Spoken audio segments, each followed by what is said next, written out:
alegria!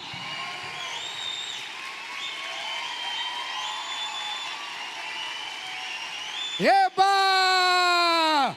Que bom que ela voltou! Eba! Glória a Deus.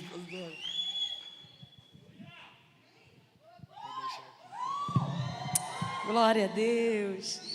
Gente, coisa linda do nada, hein? Falei, meu Deus, um trailer meu. Muito lindo. Nossa, é por isso que um dos motivos hoje, quando eu cheguei aqui, a paz do Senhor Jesus, povo de Deus, amém? Quando eu cheguei aqui hoje, dobrei o joelho, eu disse, Senhor, muito obrigada, porque hoje eu estou tendo a alegria de retornar a um lugar onde, quando eu venho, eu não sinto assim que eu me esvazio, por mais que eu sei que a proposta de quando somos convidados com a responsabilidade de ministrar a palavra seja servir, né, e nos esvaziar a fim de que outras pessoas se abasteçam daquilo que passa por nós, né, daquilo que tem de Deus para a nossa vida. Mas a Cabana Church é uma igreja onde eu sinto que quando eu venho, nada, por mais que eu me esforce em querer servir e dar, consegue superar aquilo que eu recebo enquanto ministro, né?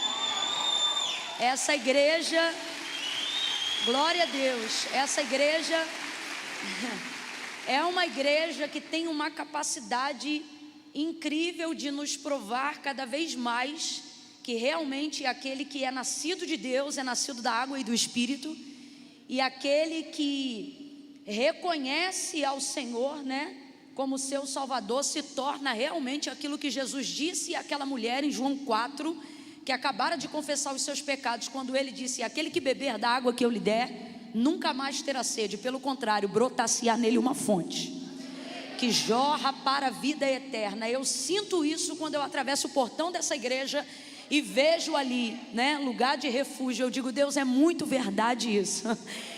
Que bênção. E hoje, enquanto eu orava aqui, Deus me deu uma visão aberta sobre esse lugar. Eu via um braço estendido sobre todos os hectares ou metro quadrado, não sei como chama, dessa propriedade. E isso me fazia lembrar a palavra do Senhor que diz, né, que os ouvidos do Senhor não estão agravados que não possam ouvir, e nem as mãos do Senhor encolhidas para que não possam abençoar. Então eu não tenho dúvida nenhuma, o ano de 2021 é um ano onde nós vamos como nunca aqui nesse lugar ver o braço forte do Senhor e a mão do Senhor estendida sobre essa casa. Você consegue compreender isso? Você entende essa visão profética? Então levante a sua mão e dê graças ao Senhor por isso. Renda graças ao Senhor. Ô bispo, a mão de Deus está sobre esse lugar. Isso é um privilégio muito grande. Glória a Deus, é uma alegria poder estar aqui. Pastora Geisa, eu amo a sua vida. Hoje eu a encontrei e falei isso em verdade, tanto para ela quanto para ele. Gente, eu não posso dizer que é todo dia, porque eu não minto, mas eu penso em vocês quase todo dia, por causa dos vossos pastores, sabe? Vocês estão muito bem arrebanhados, né? Rendam graças a Deus por isso. Glória a Deus. Deixa eu anunciar aqui o meu material rapidinho para vocês, antes de mencionar o texto sagrado. Dizer para vocês que quando o culto terminar, vão estar disponíveis, minha mãe vai estar me ajudando. Bom, lá na cidade de Grande, eu diria assim, vão estar disponíveis no stand, no pátio da igreja. Mas como no interior a gente se sente à vontade, aquela coisa mais, né, rural, eu vou dizer então assim, quando o culto acabar, vão estar disponíveis ali no quintal da nossa igreja. E aí, se vocês desejarem adquirir nesse ambiente tão familiar, né? Foi uma coisa que eu pedi até por uma questão de segurança. Eu sei que a gente tem a Store aqui, a lojinha, né? Mas eu pedi para colocar a mesa do lado de fora, pastor, para o pessoal ficar no ambiente aberto, tá bom? Livre, e isso dá mais segurança para a galera e para minha mãe, que não é do grupo de risco, mas também não tem 20 anos, né, mãe?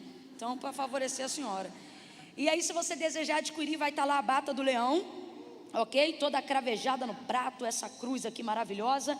E vocês sabem que eu trabalho no preto e no cinza nessa camisa aqui, porque na indústria da moda isso se chama block color, que é a capacidade que o preto e o cinza têm de harmonizar com qualquer cor. Então, Camila, para quem é essa camisa? Primeiro, para quem gostar. Segundo, para dar de presente para quem não sabe combinar roupa, porque a roupa que ela botar vai combinar, entendeu? Aí você ajuda a amiga.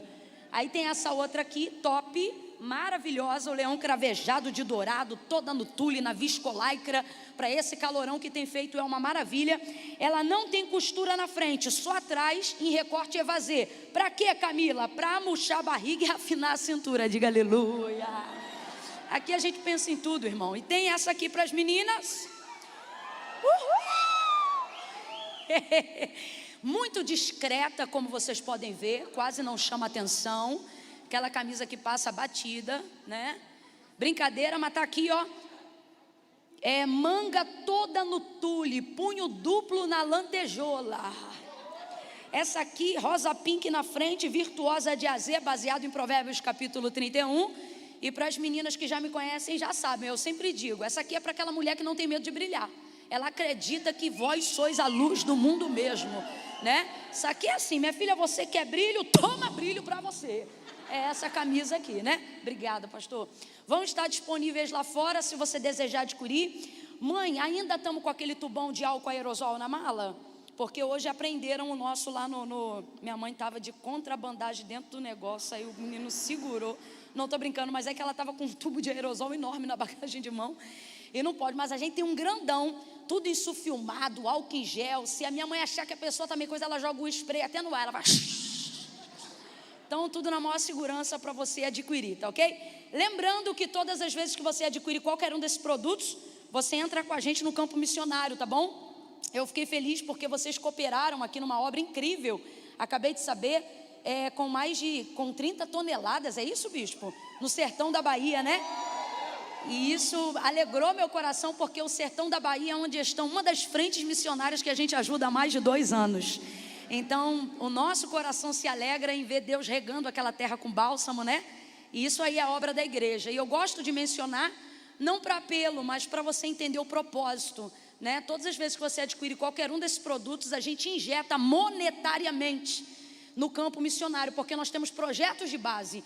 E aí o missionário que está lá alojado, ele sabe o que é e traz para a gente o feedback daquilo que está sendo feito lá. Então, é uma oportunidade de tornar o nosso discurso de amor a missões coerente com as nossas atitudes, ok?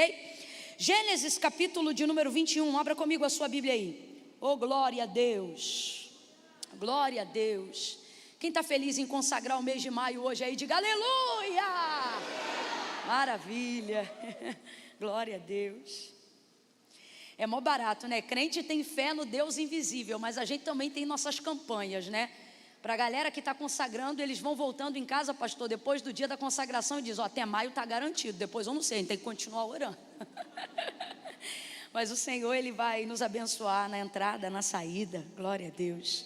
Gênesis capítulo de número 21 foi a palavra que Deus trouxe ao meu coração como norte, como rumo profético para a nossa vida nessa noite. Quem achou, diga amém. Vamos ler alguns versículos da palavra de Deus, do verso 9 ao verso de número 20, verso 9 ao 20, quem achou, diga amém. Mas Sara viu que o filho de Agar, a egípcia, o qual ela dera à luz a Abraão, zombava de Isaque, e disse a Abraão, deita fora esta escrava e o seu filho, pois o filho desta escrava não herdará com o meu filho Isaque. E pareceu isto muito penoso aos olhos de Abraão por causa do seu filho. Deus, porém, disse a Abraão, não te pareça isso mal por causa do moço, e nem por causa da tua serva, mas em tudo o que Sara te diz, ouve a tua voz, porque em Isaque será chamada a tua descendência, mas também do filho desta serva farei uma nação, porque ele é da tua descendência. Então se levantou Abraão de madrugada, tomou o pão, um odre de água, diga comigo, um odre de água, e os deu a Agar, e pondo-os sobre o ombro dela, também lhe deu o menino e a despediu. E ela partiu e foi andando errante pelo deserto de Berseba. Qual é o nome do deserto, gente? E consumida a água do odre, colocou o menino debaixo de um dos arbustos e foi assentar-se em frente dele a boa distância, como que a um tiro de arco, pois dizia: que eu não veja morrer o menino. E sentada em frente dele, levantou a voz e chorou. E ouviu Deus a voz do menino e bradou o anjo de Deus a Agar, desde o céu, lhe dizendo: que tens, Agar? Não temas.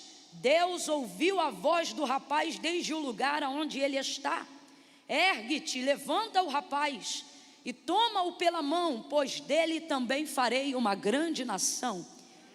Então Deus abriu os olhos dela e ela viu um poço e foi encher de água o odre. Olhe para quem está ao seu lado e diga: aquele odre. Foi encher de água o odre e deu de beber ao rapaz. E Deus estava com o rapaz que cresceu e, habitando no deserto, foi flecheiro. E você diga amém por essa palavra. Amém. Glória a Deus. Meu sonoplasta, se o senhor puder, meu amigo, me ajudar, eu não sei nem te dizer como, né? Porque eu não entendo mesmo, não é esse ponto. Eu sei que a acústica aqui, a igreja é grande, o pé direito é muito alto. Eu acho que tinha que abaixar talvez um pouquinho o retorno. Rapaz, é por isso que eu amo essa igreja, porque toda igreja que a gente vai, a gente pena no som. A gente só tem que pedir para dar, né? Dá mais retorno, dá. Aqui não. Aqui é tão bom que a gente diz: você pode baixar um pouquinho o retorno? Se você quiser, porque se você não quiser, você é a última pessoa com quem eu quero arrumar problema nessa noite. Minha prioridade aqui é você. Glória a Deus. Glória a Deus. Não, então eu acho que é a PA mesmo, porque deu para ver que baixou um pouco o retorno. Eu não sei, se você puder dar um jeito para eu poder me ouvir um pouco menos. Eu queria me ouvir um pouco menos. Glória a Deus. Como é que será que a gente faz para me ouvir um pouco menos? Glória a Deus. Será que tem que abaixar alguma coisa? Eu não sei, moço.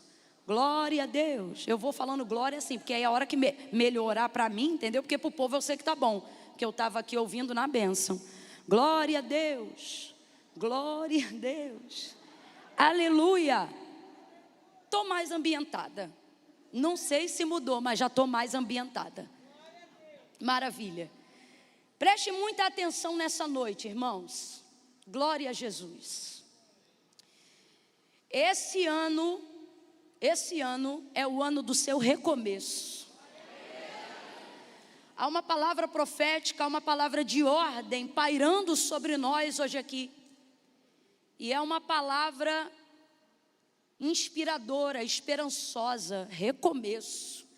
Agora, é complicado porque quando nós ouvimos a palavra recomeço, a sensação que a gente tem é de que vamos ter que inaugurar um novo ciclo. E quando a gente se lembra de tudo que já pelejou, já construiu, já plantou, já colheu, já trabalhou, já se cansou para chegar aonde nós estamos, a verdade é que às vezes essa palavra não é tão inspiradora, porque ela acaba gerando em nós a sensação de que se vamos recomeçar, vamos ter que começar a fazer tudo de novo.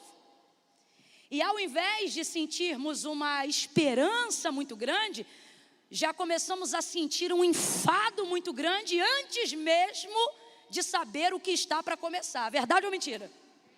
Verdade. Mas isso, na verdade, acontece com base no estado de como nós nos sentimos agora. E isso acaba furtando de nós a capacidade de ter esperança e alegria nas coisas novas. E eu vou lhe dizer por quê. Porque tudo que você vive de bom hoje, seja um carro, seja a oportunidade de um emprego melhor, seja a capacidade de perseverar no casamento e construir uma relação sólida, tudo isso, na maioria das vezes, ao longo do conjunto de coisas que você precisa fazer na vida, vem através de muito esforço, muita faculdade, muito jejum, muita oração. O emprego, uma carreira de estudo, o casamento, uma carreira de renúncia, o filho, uma carreira de sacrifícios. E quando de repente você está a um tempo da vida aonde você coleciona até alguns sucessos e algumas coisas boas para se recordar, você acaba também trazendo a bagagem de tudo aquilo que você teve que carregar para chegar aonde chegou e estar onde está agora. E aí quando chega alguém e começa a traduzir sobre a tua vida uma palavra profética, cuja a primeira sílaba inicial já começa com re, a sensação que a gente tem é: será que eu quero realmente viver esse tempo? Será que eu quero realmente começar alguma coisa novamente de novo?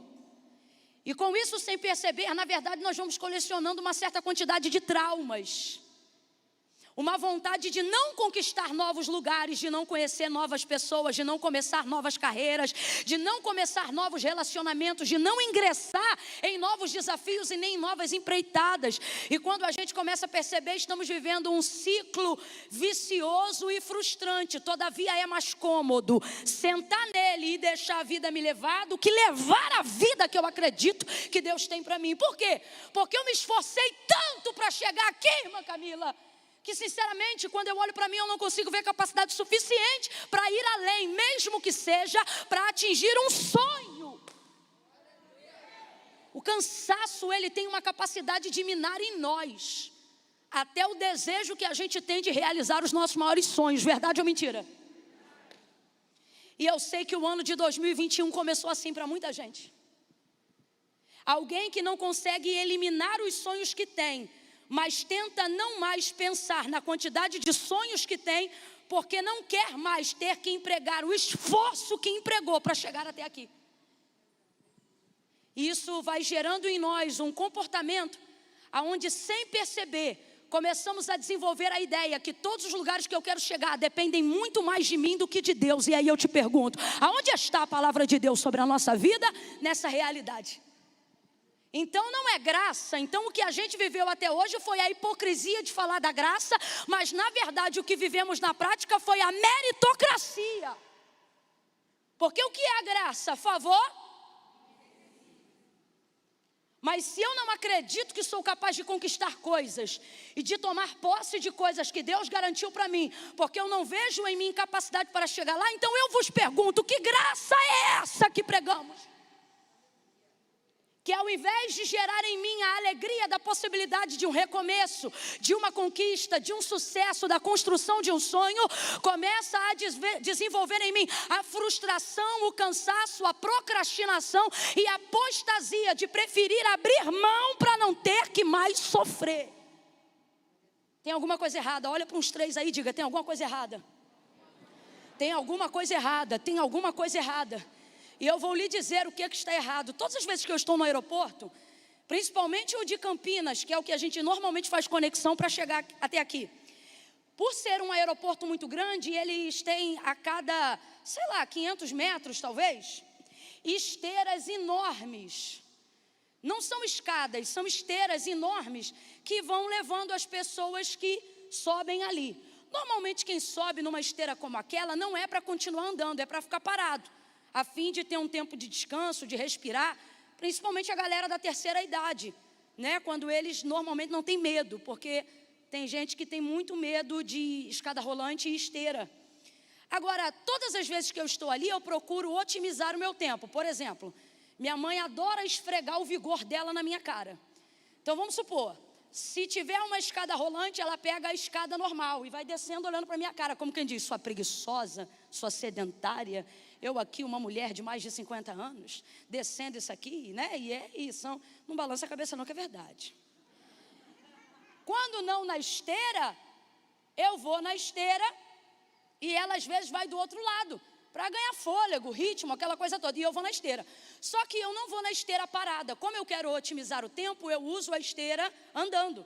E aí eu vou andando, e aí todas as vezes que eu estou andando nessa esteira, é por isso que eu estou falando isso, quando minha mãe está comigo, lembra, mãe, eu sempre digo para minha mãe, eu digo, mãe, todas as vezes que eu estou andando nessas esteiras, eu tenho a sensação que é exatamente o que Deus faz com a gente na vida. Eu tenho essa sensação de que se a gente andar, tudo otimiza mais rápido, vai mais depressa. Mas se a gente ficar parado, não deixaremos de avançar, porque estamos na direção certa. Eu tenho essa sensação, que quando a gente caminha, Deus acelera, e se a gente para, Ele continua por nós. E eu não tenho vergonha de dizer isso, porque só quem já teve necessidade de parar, sabe que é verdade. Sabe que a graça de Deus tem um poder de continuar quando você não consegue mais avançar. Sabe que a graça de Deus tem um poder de te cobrir quando você está num púlpito aqui como esse e não sabe mais o que dizer. Talvez porque está cansado, talvez porque o seu dia não foi bom, talvez porque você está com um dilema e você pensa: o que eu tenho? Parece que a graça olha para você e diz: você não tem nada, mas eu tenho tudo o que você precisa para fazer esta noite ser maravilhosa. E ela vem, a palavra de Deus se manifesta, e Deus faz aquilo que lhe apraz, e o nome de Deus é glorificado, porque passa por nós, mas não é sobre nós, é sobre a graça de Deus. Por que eu estou dizendo tudo isso? Por causa do contexto que nós vamos aplicar agora, de Gênesis, capítulo de número 21. Agar é uma serva egípcia que veio à casa de Abraão e Sara em uma das suas muitas peregrinações, enquanto eles estavam caminhando para viver o cumprimento da promessa que Deus havia entregado a Abraão e a Sara, em Gênesis capítulo de número 12. Abençoarei os que te abençoarem, farei de ti uma grande nação, em ti serão benditas todas as famílias da terra. 25 anos vão se passar até o capítulo de número 21, aproximadamente. Nesse período, muita peregrinação, arma tenda, desarma tenda, sobe montanha, desce montanha, entra em vale, vai aqui, vai ali, essa coisa toda. E numa dessas peregrinações, Abraão e Sara descem ao Egito, e quando sobem, sobem de lá com muitos servos. Sobem de lá com muitos servos. Entre esses servos está uma moça, Agar, que é alguém a quem Sara se afeiçoou muito, porque tornou-se sua serva pessoal, mesmo quando a casa já era abastada de servas. Na altura de Gênesis capítulo de número 21, Abraão não tem absolutamente mais nenhum escravo, porque a quem Deus chama não faz escravos, torna-os servos. Então, mesmo que Abraão seja um homem numa época cultural onde o escravismo pertencia a essa cultura, você não vê escravos na casa de Abraão. O que você vê são servos.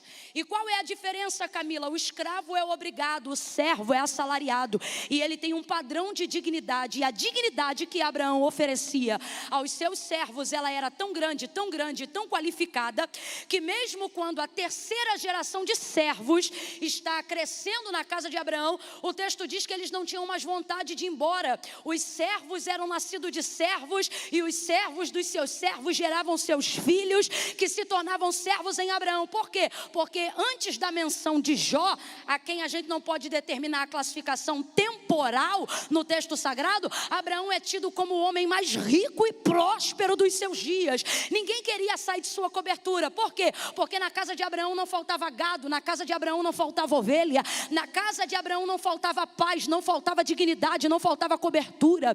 A coisa é tão séria que quando Agar encontra com o anjo a primeira vez, quando ela foge da casa de Abraão e Sara, ela olha para o anjo do Senhor que lhe aparece no deserto de Sur e diz para ele El-Roi em hebraico. Ela conhece o Deus de Abraão e ela diz: eu vi o Deus que me vê. Ou seja, daquele dia em diante, você começa a perceber que Agar vê possibilidade também de se relacionar, mesmo como serva, com o Deus do Senhor da casa.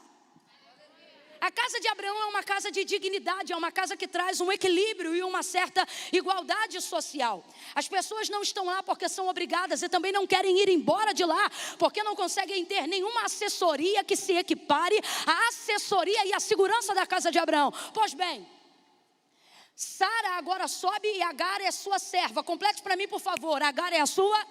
Vem, gente, Agar é a sua serva.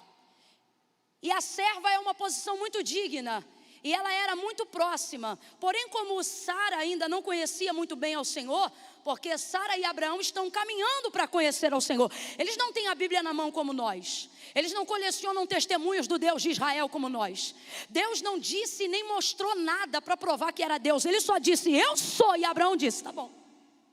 E isso foi o suficiente. Então eles vão precisar caminhar para conhecer esse Deus. E nessa caminhada, como Sara nunca viu Deus fazer nada, ela tem dificuldade de ter a mesma fé de Abraão. E no terreno da incredulidade ela vai gerar uma ideia. Ela pensa: eu vou tentar ajudar. E aí a ideia dela é colocar Agar na cama de Abraão.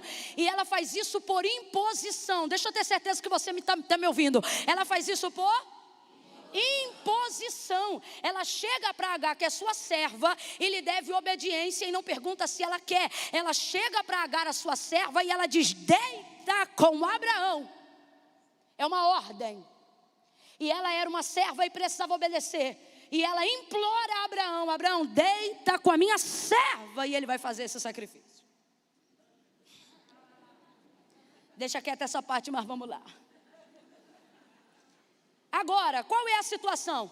A situação é que a maioria das vezes a gente olha para Agar e subliminarmente, pela maneira como muitos mensageiros aplicam a palavra, a gente coloca ela na condição de uma sem vergonha.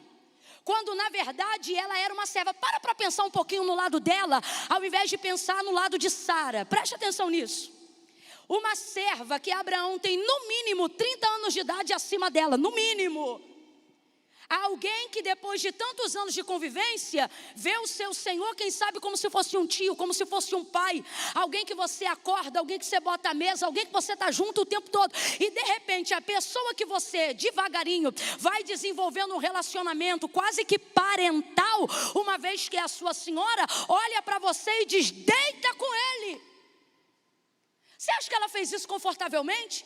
Você acha que ela foi alegre para a cama de Abraão? Você realmente acredita que Agar se saciou de prazer, tendo sobre a sua cama um homem que estaria com ela apenas uma vez e não por nenhum sentimento, nem que um nutrisse pelo outro e nem que o outro nutrisse sobre ela, mas quem sabe muitas vezes movida, primeiro, por subordinação, segunda, obediência, terceira e última, compaixão por ver o sofrimento de Sara e não gerar a promessa. Olhe agora para a condição de Agar. Vamos um pouco mais além. Uma das maiores provas que ela nunca foi sem vergonha em nenhum dentre esses contextos é que foi apenas uma única vez e não há absolutamente nenhuma relação posterior a essa entre Agar e Abraão. Foi obediência, goste você ou não. Agora olha a situação. Agar agora vai passar a gerar, vai gerar um filho cujo Deus denominará Ismael. Qual é o nome do filho de Agar? Só que quando ela começa a gerar, Agar foi chamada para ser serva. E até aquele dia não foi chamada para ser senhora. Completa aí que eu quero que você entenda isso. Até aquele momento, no dia que Agar foi escolhida para subir à casa de Abraão e Sara, ela foi chamada como serva. Como? Ela não foi chamada para ser senhora. E quem legitimizou ela para ser senhora? Sara, quando teve ideia de colocar ela no lugar que só uma senhora poderia ocupar. Agora ela está gerando, Sara vai ficar indignada e Agar não vai saber lidar com o poder que agora tem, porque ela não nasceu para isso, não foi preparada para isso, mas agora Sara deu a ela a possibilidade de ter direito de também se tornar descendência em Abraão. É muito poder para pouca barriga inicial. E foi uma barriga e um ventre que não estava preparado para usufruir desse poder. Eu tenho um raciocínio aqui, por favor me acompanhe. Aí o que vai acontecer?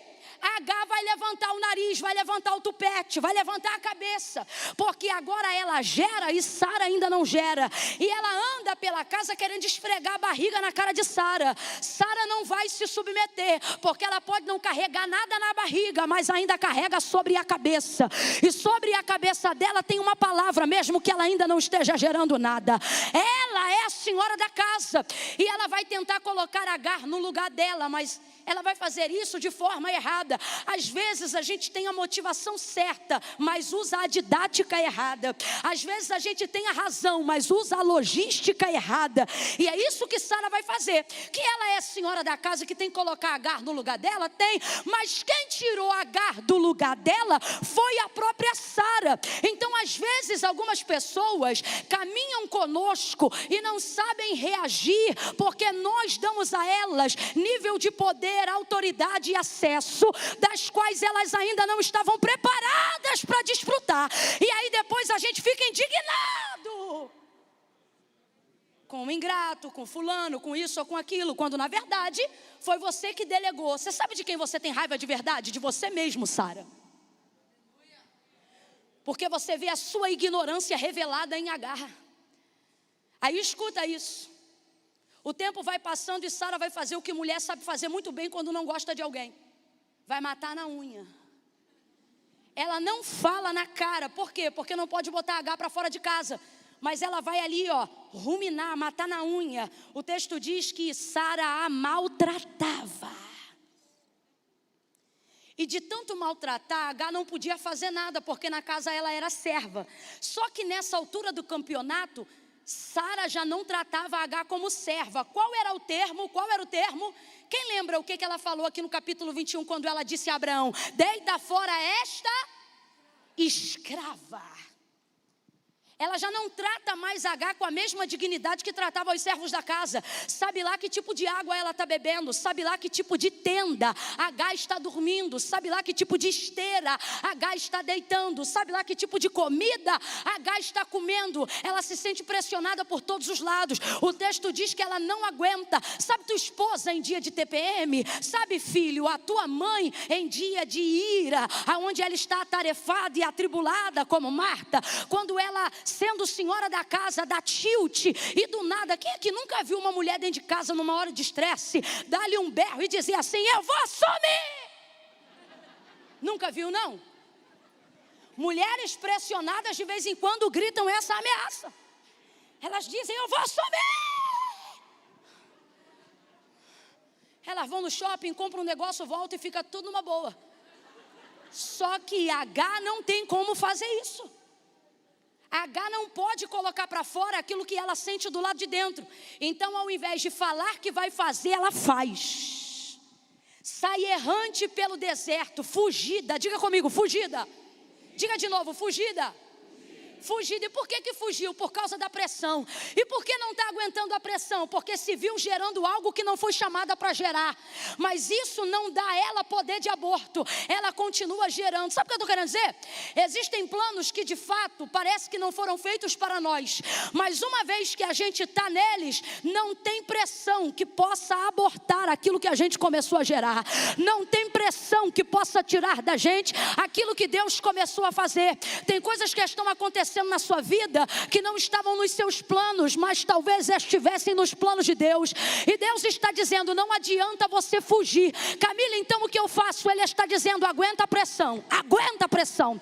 Olha o que H vai fazer. Sentindo-se pressionada, o texto diz que ela foge errante pelo deserto de Sur. Preste atenção, o primeiro deserto da vida que Agar vai conhecer não é o de Berseba. O primeiro deserto da vida que Agar vai conhecer chama-se Sur. Qual é o nome do deserto? E sabe o que significa Sur? Muro. Diga aí para mim, o que significa Sur? Muro. Veja, no caminho de fuga, ela sai errante. Por quê? Porque na fuga você não faz plano. Quem foge na pressão não quer saber aonde vai, só quer sair do ambiente que está. Saiu sem água, saiu sem pão, saiu sem direção, saiu sem nada. A fuga não te dá direção, não te dá sustento, não te dá habilidade, não te dá manutenção, não te dá nada. Ela pegou e saiu sem rumo, pensou que ia morrer e de fato iria se o Senhor não lhe aparecesse. Estava tudo fechado, ninguém lhe ajudou, nenhuma porta abriu, nada deu certo para Agar no deserto de Sur. E por que não deu certo? Porque aquele caminho foi caminho de fuga. Completa aí, gente. Aquele caminho foi caminho de quê? De fuga. No caminho de fuga você não tem de Deus amparo. Quem aqui lembra? Qual era o nome? O que significa deserto de Sur? É deserto do quê? Quem lembra? Deserto do quê? Sabe o que Deus está dizendo? Todas as vezes que você sair fugida ou fugido por não aguentar a pressão do que você está gerando, seja uma empresa, seja um negócio, seja um filho, seja um enfrentamento de uma doença, seja um chamado, um ministério, todas as vezes que você tiver não aguentando a pressão e achar que a fuga é a solução, o lugar mais longe que você vai chegar é de frente com o muro. O que Deus está dizendo é: não tem caminho para fugitivo. Deus vai erguer muros, sabe por quê? Ele está dizendo: ei, ser pressionado pelo homem não é bom, mas ser pressionado por Deus é impossível. Ele vai dizer: volta, H. Por quê? Porque você caiu no deserto do muro. Eu vou falar rasgado, que é para todo mundo entender. Tem gente aqui que só dá de cara na parede. Você não consegue o emprego que você quer, você não restaura a família como você deseja, você não constitui a sua vida como planejou, não consegue terminar a faculdade que começou começou, não consegue o emprego que quer, os relacionamentos que quer, as amizades que deseja, não desenvolve o ministério que almejou, não consegue terminar nada do que você começa. Sabe por quê? Porque tudo que começa, quando você sente a pressão, você foge e você pensa, vai ver, Deus vai me abrir uma porta. Deus está dizendo a alguém hoje aqui, eu tenho a chave de Davi, quando eu abro ninguém fecha, mas quando eu fecho, ninguém abre. Há alguém aqui, ou em casa nos assistindo, e Deus está dizendo, o que fazes aí? Por que é deserto do muro? Porque Deus dá refúgio. Deus dá refúgio, mas Deus não apoia a fuga que Ele não planejou. Ela está caída no chão lá, ó, quase morta, com sede, arrebentada. O anjo aparece para ela e diz assim, que fazes aqui, Agar? Tem gente aqui que diz, Deus, me dá uma resposta hoje. E se Deus aparecesse no cenário da vida que talvez você se encontra hoje, a pergunta que Ele lhe faria seria essa, o que fazes aí? E se você fosse honesto em dar a resposta, dependendo do seu contexto de vida, você diria, eu estou aqui porque eu não aguentei a pressão. Eu estou aqui porque eu fugi. Eu estou aqui porque eu preferi morrer nesse deserto do que ver alguém me maltratando. Eu estou aqui porque eu não estou lutando por cargo, nem por status. Mas tem alguém que se sente ameaçado por aquilo que eu carrego, então eu preferi fugir. Deus está dizendo, ei, você pode fugir da casa de Sara, mas jamais vai fugir do teu destino. O que você está gerando?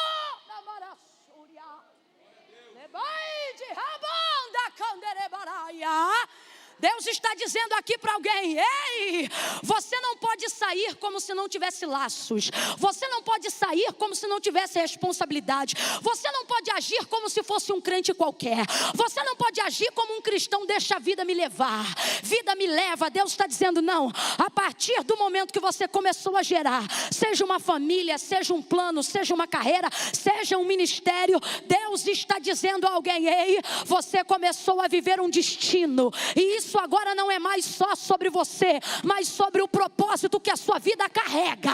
E isto agora não te dá liberdade para andar somente aonde você quer, mas aonde o teu propósito ganha utilidade. Tem alguém aqui tentando se aliviar, fugindo, e Deus está dizendo, ei, não tem alívio na fuga. O alívio que você vai encontrar está no cumprimento do seu destino, está no cumprimento do seu propósito, e não no seu caminho de fuga.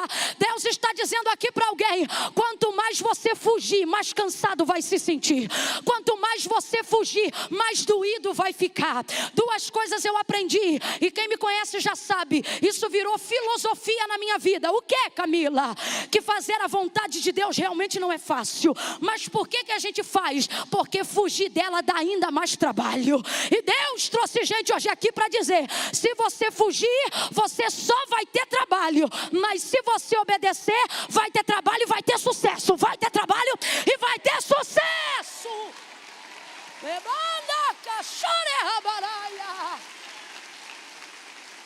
Eu vou contar de 1 a 3, e no 3 você vai gritar para quem está do seu lado aí, Camila, tem que gritar, porque a gente está de máscara e está distante, se não gritar ele não vai ouvir. Ah, vai ouvir sim, então quem quer ouvir sou eu, você vai gritar. Quando eu disser 3, você vai gritar para essa pessoa com toda a força e vai dizer para ela, volta! Calma que eu vou contar no 3. É 1, é 2, é 3, vai! Volta para onde, Camila? Volta a botar o trem nos trilhos. Volta para o caminho do conserto. Volta para o caminho de quem sabe que tem uma chamada da parte de Deus.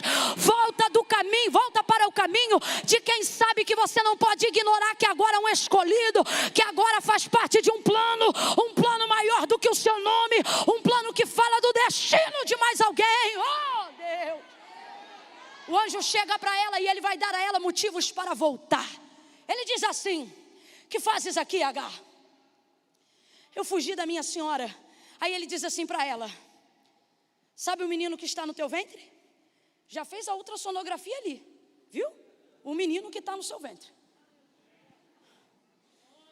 Coisas que hoje são incógnitas para você, Deus está dizendo, não precisa fugir. eu tenho resposta para tudo o que você quer saber.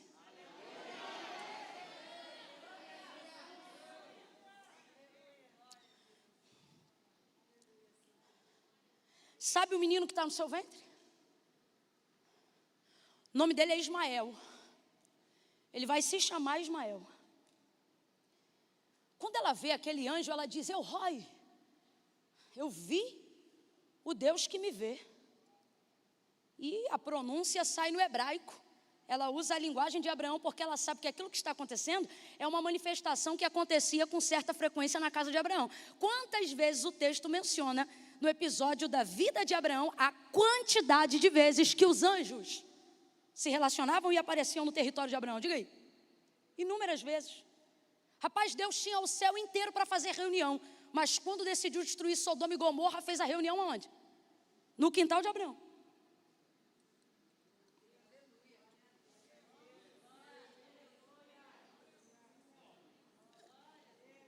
Pode beber água aqui? Você está me secando por quê então?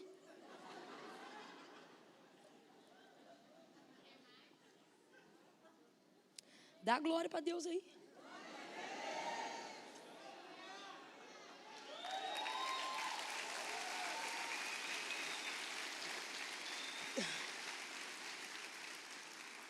Ouça isso. Ela olha e diz: Deus me vê. Que Deus? O Deus do meu Senhor. O Deus de Abraão também me vê. Olha isso. Aí ela diz: eu vi o Deus que me vê ou me viu. Aí em seguida, não é coincidência, presta atenção. Logo em seguida o anjo diz assim: e o nome do menino será Ismael, que significa o Senhor ouve. O que significa Ismael? O Senhor ouve. Então quando ela diz Deus me vê, e o anjo diz o nome do menino será Ismael, o que ele está dizendo? Ele vê e também? E por que ele se manifesta dessa forma a Agar lá no deserto de Sur? Antes do capítulo 21, por quê? Porque Agar está numa condição onde ela vê tudo, sabe tudo, mas não pode falar. Porque ela está subordinada à hierarquia da casa de Sara e Abraão. Aí ela foge, só que aí o anjo chega lá e ela vê que o anjo vê. E logo em seguida ele diz: o Senhor ouve também. O que isso significa? Significa a apresentação criteriosa de um Deus que não é testemunha passiva, como nós somos em algumas circunstâncias. Tem coisa que a gente vê, mas não pode falar nada. Tem coisa que a gente ouve, mas não pode dizer nada. Porque dependendo do lugar e da hierarquia que está sobre nós, a gente vê e não pode ver, ouve e não pode falar. Só que de acordo com o contexto de vida de Agar, era assim que ela vivia. Mas no deserto ela vê, Deus vê. E aí ele diz, e também ouve. E Deus é testemunha ativa. Testemunha, vem gente, lá no fundão, testemunha. E o que é uma testemunha ativa? Significa que tudo que Deus vê e tudo que Ele ouve, Ele considera. Tudo que Deus nunca vai ver algo, ouvir algo e decidir não fazer nada. Ele considera, até para não fazer nada, isso precisa ser uma decisão considerada. Então vamos lá. Lembra quando no período de silêncio, período que nós chamamos de 400 anos, que na verdade determina o silêncio, mas não a ausência de Deus. E por que não a ausência de Deus? No período da escravidão de Israel na terra do Egito, dos hebreus. Porque o texto diz que quando o Senhor aparece depois desse período, diz assim, quando ele se revela a Moisés: eu, o Senhor, vi a aflição do meu povo, ouvi, olha isso, viu, ouviu, e desci, ou seja, ele considerou o que ele viu e ouviu e decidiu fazer alguma coisa. Deus trouxe gente aqui nessa noite para dizer: ei, não é porque você vê e não pode fazer nada, não é porque você ouve e não pode fazer nada, que significa que eu estou vendo, ouvindo e não vou fazer nada. Deus está dizendo, em toda situação que você for obrigado a ser testemunha passiva, eu me manifestarei para ser testemunha ativa. Ele está dizendo, eu estou vendo, eu estou ouvindo e eu vou fazer alguma coisa. E o que ele faz, gente? Olha o que ele faz. Ele dá nome ao menino. A partir daquele momento, ele liga Agar ao menino. Sabe o que ele está dizendo? Esse filho não é de Sara, é de Abraão e seu. E aí eu vejo ali uma coisa muito justa do critério de Deus. Você nunca vê em toda a manifestação do texto sagrado Deus separando filho de mãe. Nunca. Deus é muito justo. Primeira coisa que ele está garantindo para Agar, quando ele determina o nome dela e diz quem ele vai ser, ele deixa claro que a descendência é de Abraão, mas não deixa claro que o filho será de Sara. Segunda coisa, ele diz assim: volta pelo caminho que vieste e te humilha debaixo da mão da tua senhora. E ela se sente motivada a fazer isso. Ela não se sente animada. Mas o que é isso? Ela sabe que é o que ela precisa fazer. Deus está mandando eu perguntar a alguém aqui: você quer continuar dando de frente do muro? Ou você prefere fazer o que precisa ser feito, mesmo que isso te humilhe por um tempo? Porque a gente fala de honra, mas não quer se humilhar. A gente fala de honra, mas não quer descer. A gente fala de exaltação, mas não quer ser estreitado. Só que o caminho que vai virar uma chave na vida de Agar não começa com Deus dizendo vai, começa com Deus dizendo volta. Então tem muitas vezes e muitos momentos na nossa vida que a gente está focado em querer romper, está focado em querer avançar, e Deus está trazendo hoje este mistério para você interpretar. Ele está dizendo: e se eu te disser que você não avança indo, mas avançará voltando, voltando às primeiras obras, voltando ao caminho da humildade, voltando ao caminho da submissão. E aí ela vai voltar, sabe por quê? Porque agora ela tem um motivo. Ela tem um motivo. Ela vai cumprir o que Salomão disse quando ele disse assim: levantando-se contra ti o espírito do governador, não saia do teu lugar. A gente usa esse versículo como campanha para afrontar o inferno, está errado. A interpretação real do versículo é hierarquia. O que Salomão está dando é uma estratégia inteligente, seja para mercado, negócio ou convivência.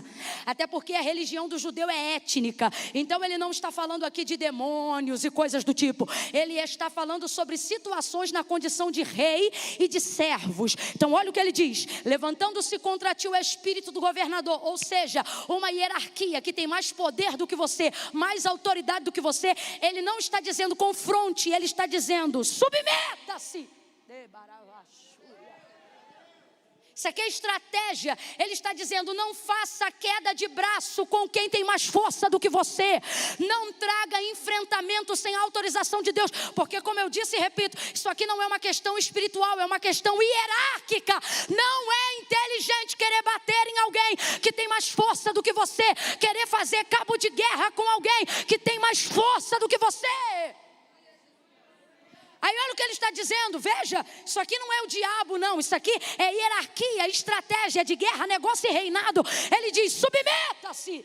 Submeter significa que você concorda? Não, significa que você ficará ali até que você possa receber livramento estratégico. Por quê? Porque é melhor sobreviver do que morrer. É isso que ele está colocando. Ainda não era o tempo de Agar sair. Por isso ele diz volta, e ela volta e se humilha. E Sara fica com a Agar entalada na goela. Por quê? Porque tem gente que só aceita quem a gente é por causa do que a gente gera. Existe uma coisa que eu vou te falar aqui, e isso é muito sério.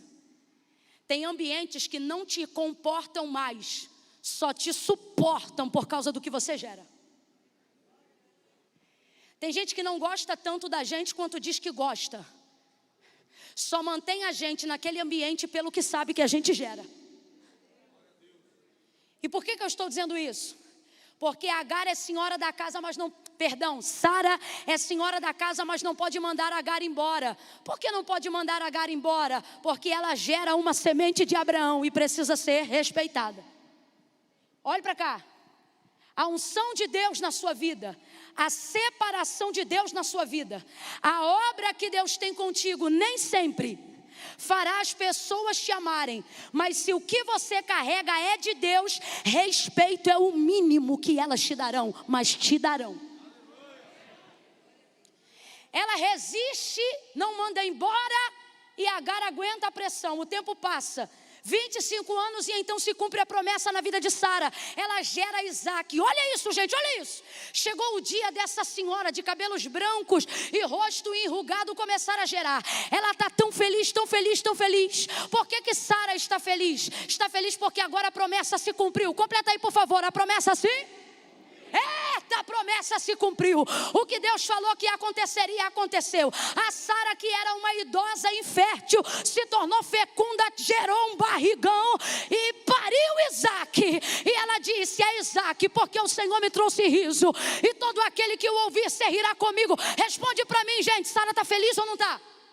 Está muito feliz. Aí ela vai fazer uma festa junto com Abraão, o banquete do desmamamento, capítulo 21, e agora sim, livro de Gênesis 21. Aí ela está feliz, ela está feliz, ela está alegre. Tem comida, tem festa, tem servo na casa, está todo mundo alegre. Sara está tão alegre que ela anda dentro da casa, de um lado para o outro, dizendo assim: Abraão, quem diria que Sara, tua esposa, ela mesmo faz os rolos, ela mesmo está...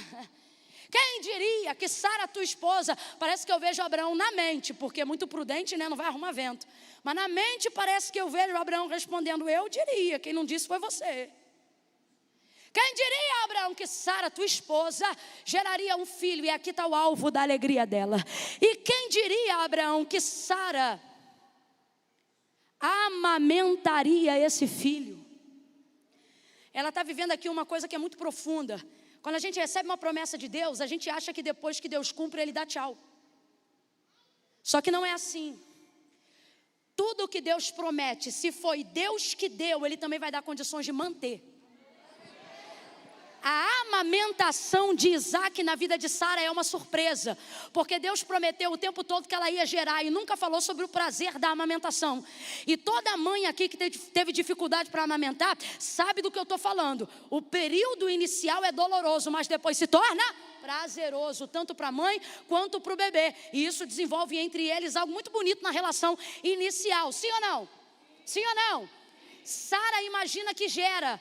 Sara imagina que vai ter o filho, mas ela não consegue imaginar que vai amamentar. E ela amamenta Isaac durante todo o período. Levante a sua mão, porque eu vou abrir um parêntese para profetizar no seu maio de 2021. Levanta as duas, porque uma só você não vai aguentar. Oh, meu Deus do céu. Deus trouxe gente hoje aqui para dizer: ei, aquilo que eu te prometi, quando chegar na tua mão, eita, bate a mão assim como que recebeu. Maravilha. Recebe de novo, levanta a mão, levanta a mão. Deus está dizendo: isso aí que eu vou botar na tua mão, assim diz o Senhor, eu vou te dar manutenção. Não fecha a mão não. Camila, eu ainda não entendi, não entendeu? Deus não vai te dar uma casa que você não tenha dinheiro para reformar. Deus não vai te dar um carro sem te dar com ele o dinheiro da gasolina. Deus não vai te dar filhos que você não tenha capacidade de educar. Deus colocou essa igreja neste lugar e dará condições de trazer manutenção à sua obra. Deus não te dará um ministério para você sucumbir debaixo dele. Deus está dizendo: tudo que eu colocar na tua mão, eu também vou te dar condições de manter, de amamentar, de sustentar aquilo que eu te dei. Quem recebe isso, abraça essa palavra num salto de glória. Oh, glória! Olha isso, gente. Sabe quem é o Deus de Abraão? Eu tenho dito isso. Deus de Abraão é o Deus que promete. Vamos lá, Deus de Abraão é o Deus que promete. Sabe quem é o Deus de Isaac? O Deus de Abraão. Mas se é o mesmo, por que agora ele ganha outra nomenclatura? Que é o tripé, né? Deus de Abraão, de Isaac e de Jacó. O tripé que se revela lá para Moisés em Êxodo capítulo 3. Quando pergunta a Moisés: quando eu chegar para libertar o teu povo e eles perguntarem que Deus me mandou, o que eu digo? Ele disse: diga lá que é o Deus dos pais deles. O Deus de Abraão, o Deus de Isaac e o Deus de... O que é que isso significa? Deus de Abraão, Deus que faz promessa. Deus de Isaac, Deus que cumpre tudo que promete. E quem é o Deus de Jacó? Deus que traz manutenção. Olabarama.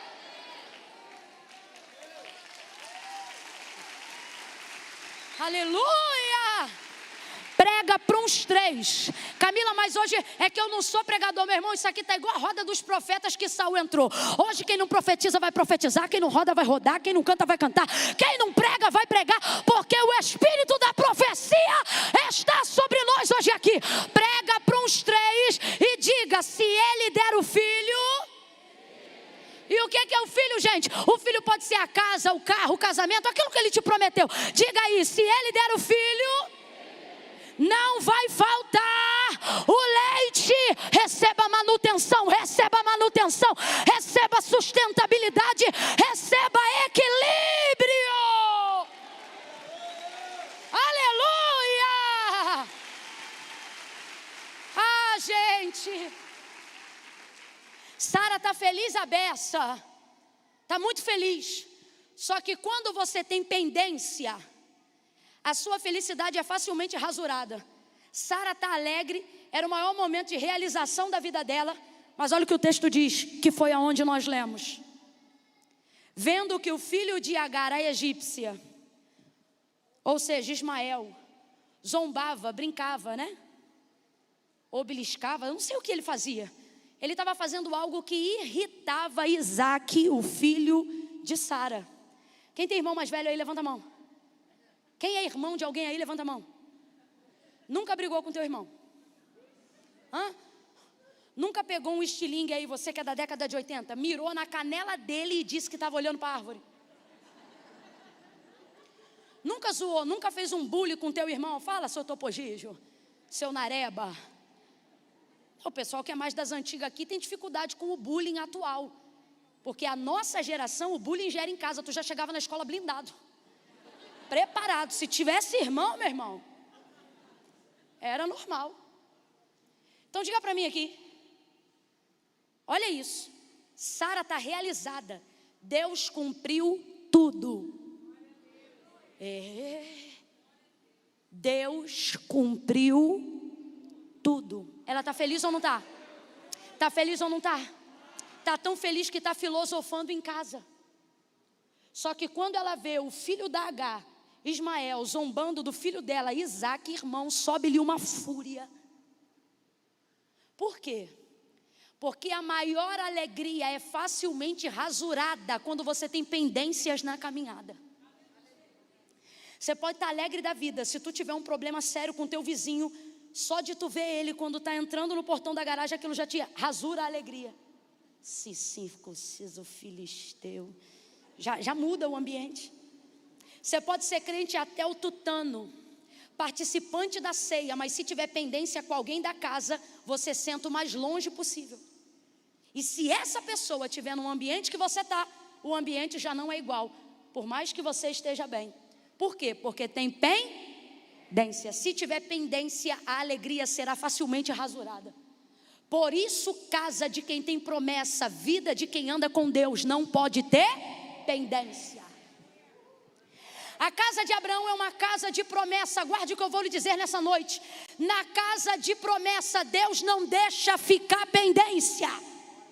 Porque Deus não quer que a alegria do cumprimento da promessa seja rasurada. E digo mais, vou dizer mais. Vamos ser honestos. A ira de Sara não é ver Ismael zombando de Isaque. Porque irmão, meu irmão, é coisa de irmão. A ira de Sara se desconta em Ismael, porque ela não podia descontar em Agar. Porque são 25 anos com Agar aqui, ó, entalada. Vamos para o texto? Na hora que ela manifesta a sua ira, querendo que Abraão expulse Agar de casa, olha o que ela diz: deita fora esta escrava, porque o filho desta escrava, 2 vezes, quantas vezes? Repita aí que você vai ver que não é coincidência. Quantas vezes? Porque o filho desta escrava não vai herdar com meu filho Isaque. Aí chega Deus para acalmar o coração de Abraão. Por quê? Porque Sara está se achando porque Isaque é o filho da promessa. E aí ela tem autoridade para colocar para fora o menino da Agar. Só que o coração de Abraão está pesado. Sabe por quê? Porque em Isaque Deus mostra para Abraão que cumpre promessas. Mas é em Ismael, o filho de Agar, que ele conhece a paternidade. A primeira pessoa pessoa que chama Abraão de papai não é Isaac, é Ismael. A primeira criança que corre para os colos de Abraão não é Isaac, é Ismael. A primeira pessoa que desperta o romper de um amor incondicional no coração de um homem não é Isaac, é Ismael. Mas como para Sara, a única ligação entre ela e Abraão naquele momento é Isaac, ela descarta o sentimento de Abraão por Ismael. Por quê? Porque eu não considero relacionamentos que não passam por mim. Então é fácil eu querer que você descarte pessoas da sua vida. Eu não tenho relacionamento com elas. Agora imagine quando o único relacionamento que eu tenho com elas é o pior possível. Então tudo o que de fato eu quero é que você as descarte. Só que o coração de Abraão está com uma bigorna. Porque para Sara, Ismael não é nada. É só a lembrança do seu erro. Mas para Abraão, Ismael é o seu filho. E não é um filho nascido de uma incubadora, é um filho que dorme e acorda com ele no mesmo terreno todos os dias, que toma café com ele, que janta com ele, que almoça com ele, que brinca com ele, que serve com ele. Então Ismael, assim como Isaac no coração de Abraão, ele é o seu filho. Só que Sara chega agora, ouça isso, e diz: deita fora o filho desta escrava, porque o filho desta escrava não herdará com meu filho Isaac. Aí Deus diz: Abraão, escuta isso, faz o que Sara, tua mulher, te diz. E quando é a gente que está na condição de Agar e vê Deus chegando para quem pode decidir, e ele acaba decidindo algo que coopera para o lado de quem quer arrebentar com a gente, a impressão que a gente tem é que Deus está do lado de quem nos oprime. Sim ou não? Vamos falar rasgado, gente, sim ou não? Ih, não faz essa cara não, que eu já vi que nessa noite tu é H. É complicado quando você vê alguém que tem hierarquia para resolver, hierarquia para decidir. Quando você vê alguém que tem o poder de abrir a boca para fazer justiça, e você vê manifestado na boca desta pessoa a vontade que revela o seu opressor ou o seu adversário. Se a gente não vigiar, a gente se levanta contra Deus, porque a impressão que a gente tem é que Deus está aplaudindo quem quer arrebentar com a gente. Olha o que Deus diz: faz o que Sara, tua mulher, te diz. Agora, abre a mente. Deus não faz isso porque concorda com Sara, mas é porque esse é o caminho que Deus vai usar para resolver uma pendência de 25 anos quase. Deus está dizendo aqui para alguém: não me coloque entre os seus iguais, não questione os meus caminhos. Vou falar um negócio aqui, muito sério, só para você entender. Deus não está do lado de A e nem de B. Não, Camila, não. Sabe do lado de quem que Deus está? Dele, porque Ele é justo. Eu vou trazer um exemplo para você entender. Josué está para entrar em Canaã, tem que expulsar um monte de inimigo. A coisa está tão acirrada que ele já anda com a espada na mão. Vai ele andando e peregrinando uma parte da terra, antes de saber à noite se deve ir à batalha ou não. De repente ele encontra um ser, alguém com mais de 2 metros de altura. Segundo o texto, ele toma um susto, porque o anjo não está com asas, mas está numa visão teofânica de um ser humano. Aí ele olha para o homem e ele está tão possuído pela guerra, ele está tão possuído pela necessidade de conquistar as áreas que precisam ser conquistadas em Canaã, que quando ele olha, ele não entende que é um anjo. A primeira pergunta que ele faz quando vê a espada na mão, na bainha do anjo, que na verdade ele olha e pensa que é um homem comum, é esta: tu é dos deles ou dos nossos? Olha o que Josué está perguntando: você é do nosso exército ou é do exército do nosso inimigo? Aí olha como é que o anjo responde: nem do teu, nem do deles. Ele diz: eu sou do exército do... Quem tem ouvidos ouça. Deus está dizendo: Não sou eu que fico do teu lado, é você que se posiciona do lado do que é justo, do lado do que é reto, do lado do que é santo. E com isso você se posicionará do lado que eu estarei defendendo. O céu não entra em cabo de guerra, lado A e lado B. A balança de Deus é uma balança fiel. Quando Deus diz: Abraão, faz o que Sara tua mulher te diz, não é porque ele concorda com Sara. Quando ele diz: Abraão, faz o que Sara tua mulher te diz, não é só porque ele quer agradar a Abraão. Quando ele diz: faz o que Sara tua mulher te diz, é porque ele vê naquele caminho o caminho para equiparar os pratos da balança.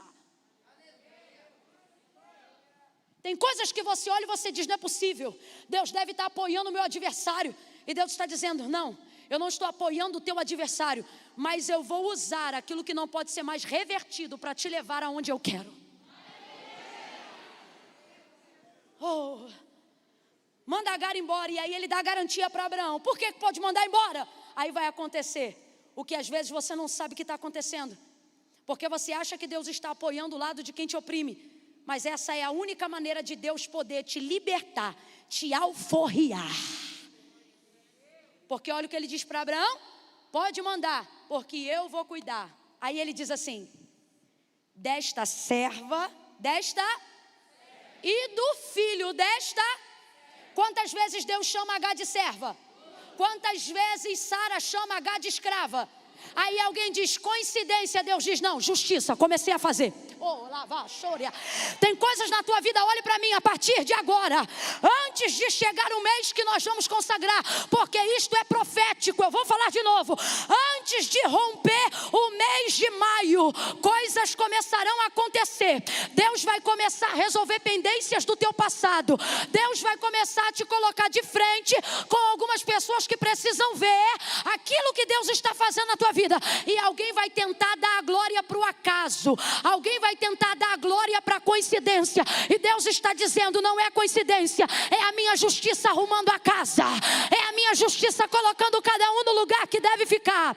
Deus se responsabiliza por Agar, e enquanto Sara chama ela de escrava, Deus chama ela de serva. Se você não gravou nada do que eu disse nesses 44 minutos, grava o que eu vou te dizer agora. As pessoas não deixam de ser para Deus quem elas são só porque deixaram de ser para nós quem a gente queria que elas fossem. Para Agar, eu vou repetir, as pessoas, crente, recebe essa palavra de maturidade, come esse pão nesta noite, que na boca é amargo, mas no ventre será doce.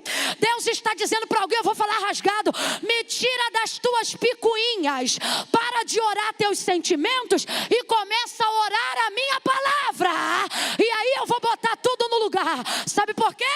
Você quer que Deus deixe de gostar de pessoas só porque você deixou de gostar dessas pessoas, e você quer que Deus ame pessoas só porque você ama essas pessoas. Eu vou falar aqui, todo mundo vai entender. A gente acaba se relacionando com Deus achando que Ele tem que descer para o nosso mundo e fazer o que a gente quer. Tipo assim, olha isso aí, no texto. Para Agar, para Sara, enquanto Agar era útil, ela chamava ela de quê? Quando ela diz para Abraão: Abraão, deita, ela não diz deita com a minha escrava. Quem lembra? Ela diz deita com a minha. Mas quando ela não vê mais utilidade alguma em Agar, Agar deixa de ser serva e vira o quê? No dia que ela bota Agar para fora e pede a Abraão perdão para fazer isso, ela diz: deita fora esta escrava, porque é o filho desta escrava. Então vamos lá, para Sara hoje, nesse contexto, Agar não passa de... Deus não apoia escravismo. Aí você diz: Camila, eu vou ficar nessa situação até quando? Deus está dizendo: se você confiar em minha mão os teus limites... Você lembra quando Deus disse a Moisés: você vai mandar Faraó libertar meu povo, mas ele não vai libertar. Aí ele diz assim: sou eu que vou endurecer o coração dele.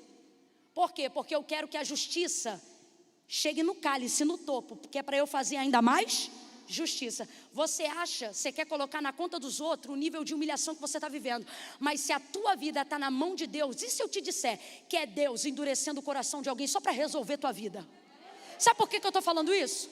que adianta amolecer essa situação agora e isso se tornar apenas uma situação paliativa? O que é paliativo? É quando você sente uma dor de cabeça e toma um remedinho, mas no outro dia você sente de novo, aí toma outro remedinho, daqui a pouco passou um ano, continua tomando remedinho, aí um dia o remedinho não faz mais efeito. Quando você vai no médico, você está com um tumor de todo tamanho, que cresceu durante um ano enquanto você tomava remedinho, porque você quis acabar com um problema real, dando tratamento paliativo. Isso é perigosíssimo.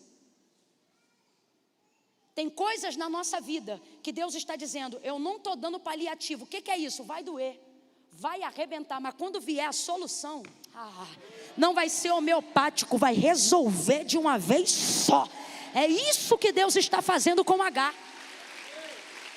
Por isso que na primeira fuga dela, quando ela foge, Deus manda voltar. Por quê? Porque a fuga é paliativa, mas o que Deus está determinando aqui é definitivo. Eu não planejei dizer isso, mas Deus está mandando eu dizer. Ele está dizendo a alguém hoje aqui, aguenta mais um pouco, porque quando eu fizer vai ser definitivo. Vai ser definitivo. Tem um jargão aí, a gente já viu isso algumas vezes na rede social. É mais ou menos assim, chega uma hora que dói como nunca, para não doer, nunca mais. Deus diz, serva. Por quê? Porque Agar mudou para Sara, mas para Deus ela continua sendo a mesma pessoa. Olha para mim. Deus está dizendo, pare de tratar, de humilhar e de querer escorraçar pessoas da vida de Deus só porque elas não cabem mais na sua vida. Isso aqui é maturidade. Eu disse que isso aqui é o quê? As pessoas não deixam de ser para Deus quem Deus sabe que elas são, só porque deixaram de ser para a gente quem a gente queria que elas fossem.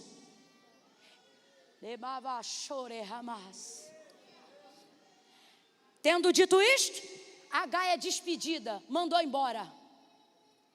E aqui Deus está dando a solução definitiva, sabe por quê? Na alforria que ela recebe da casa de Abraão, ela agora recebe a cobertura do próprio Deus.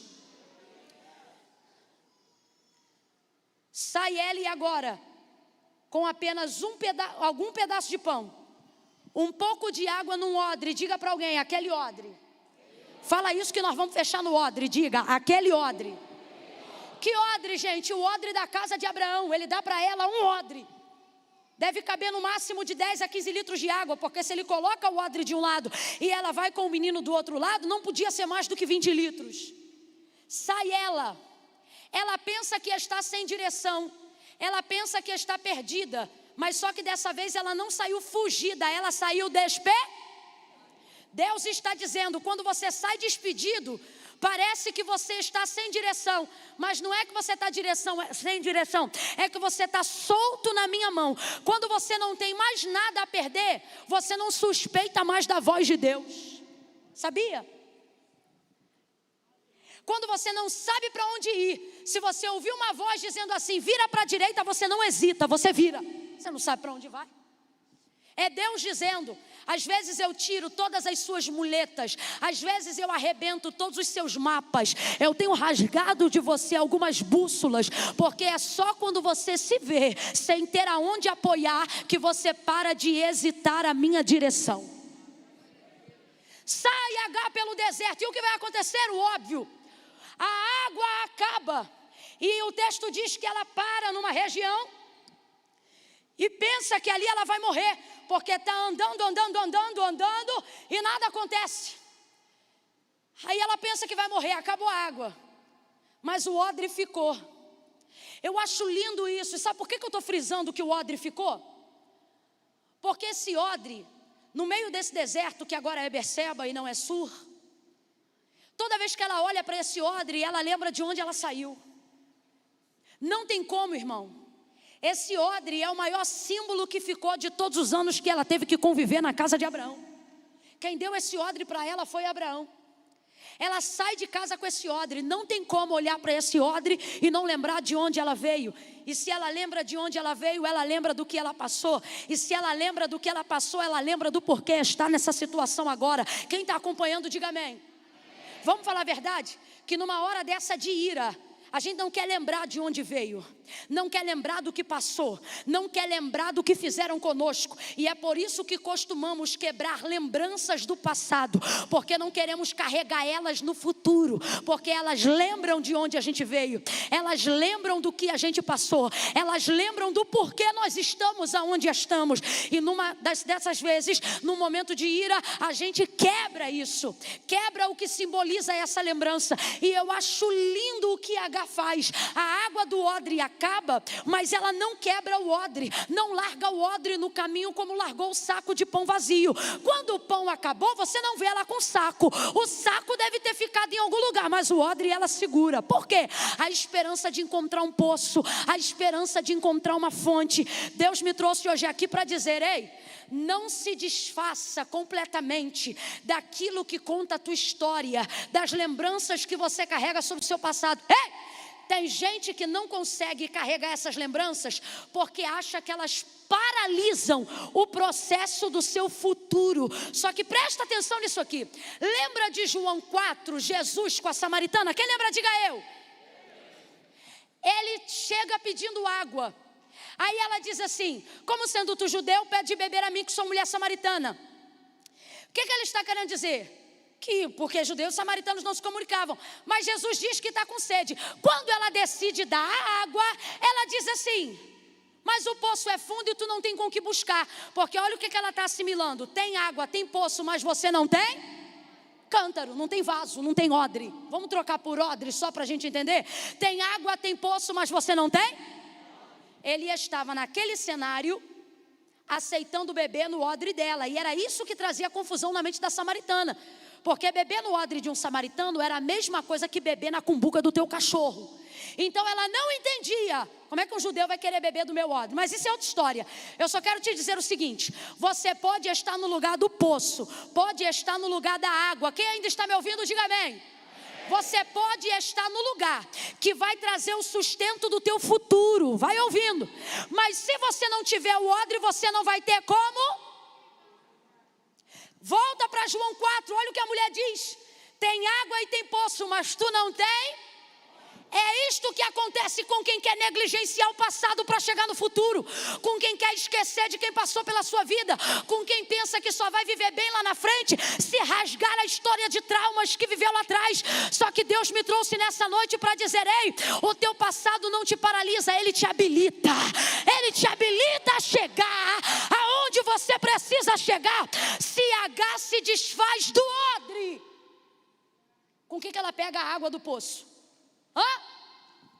Com que, gente? Com nada, vai morrer de? Porque não tinha como carregar. Deus está dizendo: tem gente que acha que para chegar no futuro tem que rasgar com a história do passado. Não dá para fingir que você não foi violentado. Não dá para fingir que você não foi traída. Não dá para fingir que as pessoas que você amava te esmagaram. Toca um pouco que vai ficar difícil de engolir o resto que eu vou falar sem música.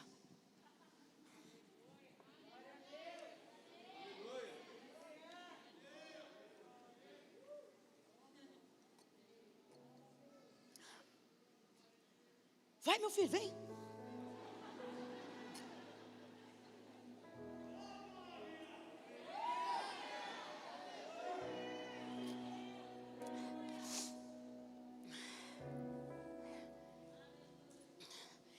Você quer chegar nesse maio rasgando o que te aconteceu em maio do ano que vem.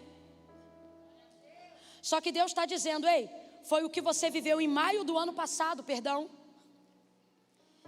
que te prepara para abraçar esse maio aqui.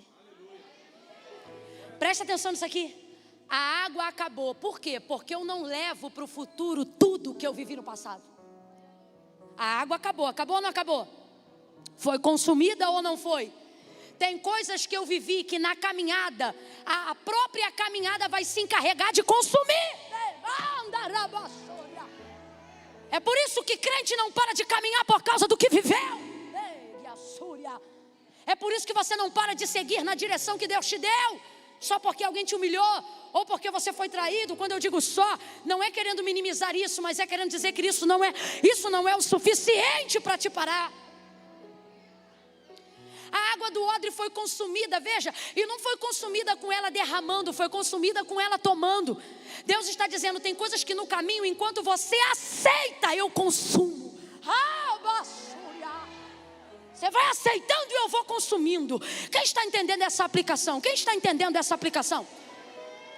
H não joga água fora. Por quê? Porque o orgulho não te vale no deserto. Quanta gente aqui, gente, deixando de viver aquilo que Deus tem pra gente, porque está querendo consumir orgulho. Quem consome orgulho vive amargura. Deus está dizendo, aceita essa situação e eu vou consumir a dor. Você vai lembrar do ofensor, mas não vai doer a ofensa.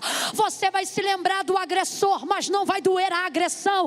Você vai se lembrar da traição, mas não vai ter vingança do traidor.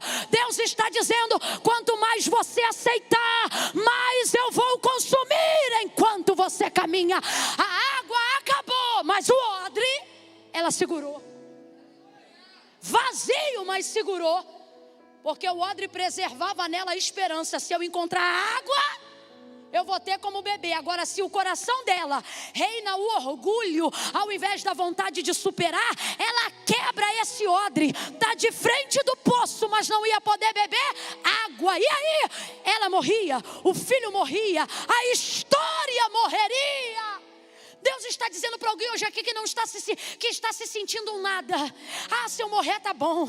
Ah, se essa história acabar tá bom. Deus está dizendo, quando eu mostrar a quantidade de gente que depende da tua história, você vai entender que precisa viver. Olha para alguém e diga para essa pessoa, fica vivo, fica viva, fica vivo. Olhe para quem está ao seu lado agora e diga, pega o odre. Não, dê uma ordem, diga, pega o odre. Diga, pega o odre.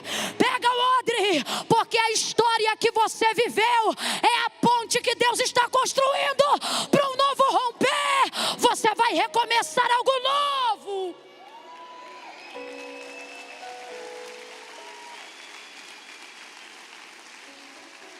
Quando alguém na sua vida olha para mim, olhar para você e perguntar, com a história que você tem, como é que você chegou aqui?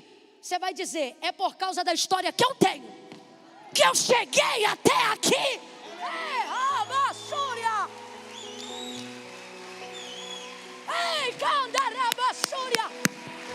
Aplauda a história que Deus está escrevendo. Aplauda a história que você não vai abrir mão de viver. Aplauda, aplauda. O espírito de perseverança está aqui. O espírito de coragem. O espírito de conquista. O espírito de ousadia. A unção que despedaça o jugo está descendo sobre a tua vida agora. Aplauda a graça de Deus, a unção de Deus. Misture com glória a Deus e aleluia. Deus está dizendo, ei, você não só vai sobreviver, você vai superar.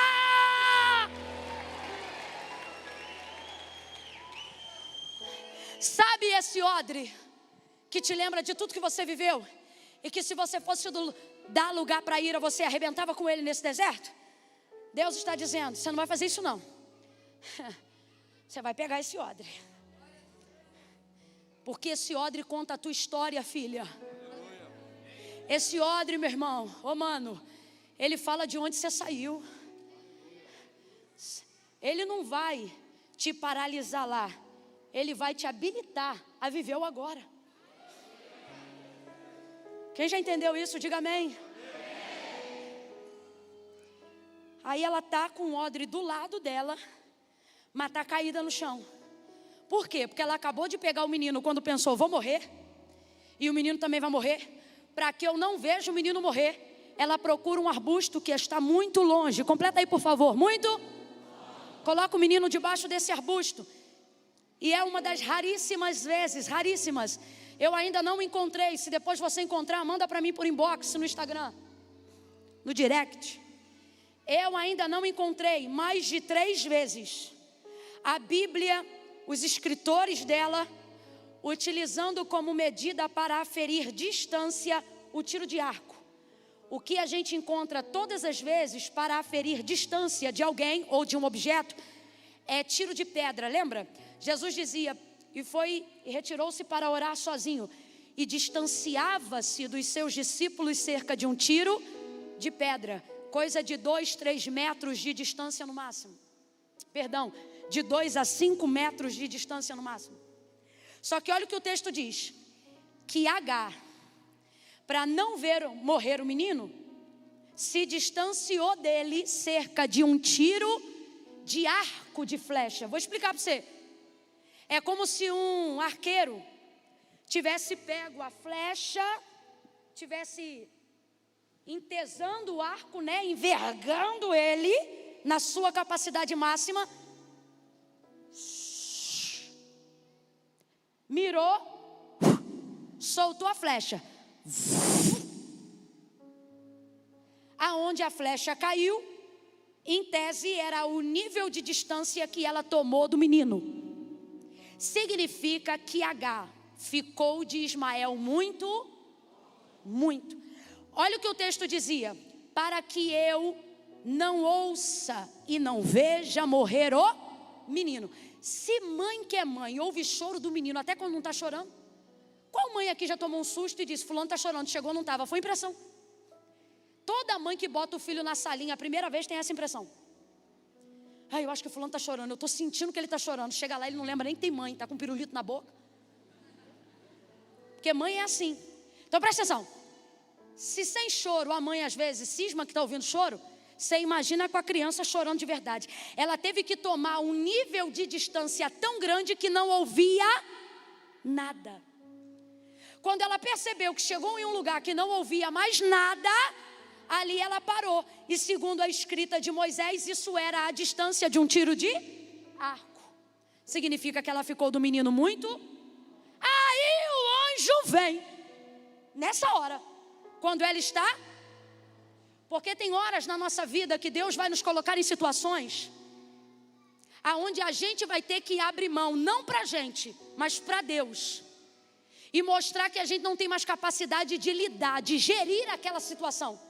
Só que Deus está mostrando para mim e para você, através de Ismael, que mesmo que eu não tenha condições de administrar, Ele vai ouvir o choro do menino.